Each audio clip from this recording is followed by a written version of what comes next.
How to fix Samsung M31 wifi connected without internet problem. नमस्कार दोस्तों, स्वागत है आप सभी का तिकिराज यूट्यूब चैनल पर। तो दोस्तों, आखिर की वाईफाई जो है वो कनेक्ट होते हैं विदाउट इंटरनेट। ठीक है, आज के इस वीडियो पर मैं आपको यही बताने वाला हूँ इसको क्या प्रॉब्लम हुआ है और कैसे यह प्रॉब्लम सॉल्व होगा। तो अगर आपको भी जानना है, वीडियो को अंत तक देखें, जो भी सॉल्यूशन है उसको फॉलो करें, आपका प्रॉब्लम सॉल्व हो जाएगा। वीडियो शुरू करने से पहले अगर आपने चैनल को सब्सक्राइब नहीं किया है तो सब्सक्राइब करते हुए बेल आइकन को क्लिक करें। अगर आप ऑनलाइन पैसा कमाना चाहते हैं तो वीडियो डिस्क्रिप्शन पर आपको लिंक मिल जाएगा। चलिए वीडियो शुरू करते हैं। तो दोस्तों, वाईफाई कनेक्टेड लेकिन बिना इंटरनेट।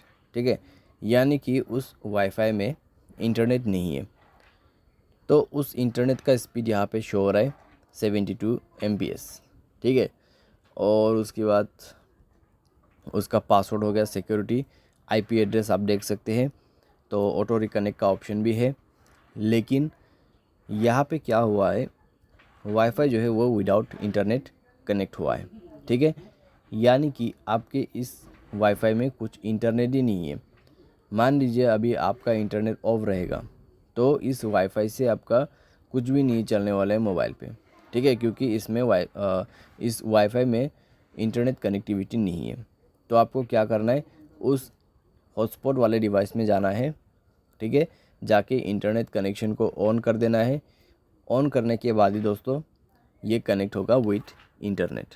ठीक है, अगर आपको वाईफाई के रिलेटेड कोई भी प्रॉब्लम आते हैं तो स्क्रॉल डाउन करें अपने सेटिंग पे, जनरल मैनेजमेंट को सेलेक्ट करें और उसके बाद दोस्तों रीसेट ऑप्शन पे क्लिक करते हुए जाइए और रीसेट नेटवर्क सेटिंग पर क्लिक करके रीसेट सेटिंग पर क्लिक कीजिए, मोबाइल पासवर्ड भर दीजिए और आपका वाईफाई रीसेट हो जाएगा। ठीक है, तो यहाँ पे वाईफाई जो है वो भी इंक्लूडेड है, तो रीसेट हो जाएगा पूरा सेटिंग। उसके बाद मोबाइल को रिस्टार्ट करें, दोबारा से कनेक्ट कीजिए। ठीक है, लेकिन मेक श्योर कि उस हॉटस्पॉट वाले डिवाइस में इंटरनेट ऑन रहे। ठीक है, अगर उसमें अभी भी इंटरनेट ऑफ है तो आपको दोबारा से प्रॉब्लम होगा। तो उसके इंटरनेट चेक कीजिए, हॉटस्पॉट लिमिट चेक कीजिए। ठीक है, और उसके बाद ही कनेक्ट कीजिए और आपका प्रॉब्लम सॉल्व हो जाएगा। सारे साथ आपका मोबाइल सॉफ्टवेयर अपडेट नहीं है तो मोबाइल सॉफ्टवेयर को भी अपडेट ज़रूर से कर लेना। ठीक है, तो बस दोस्तों यही है सॉल्यूशन और इसके बाद जो है प्रॉब्लम सॉल्व हो जाएगा बिल्कुल आसानी से। उम्मीद करते आपको ये वीडियो पसंद आया होगा। Thanks for watching.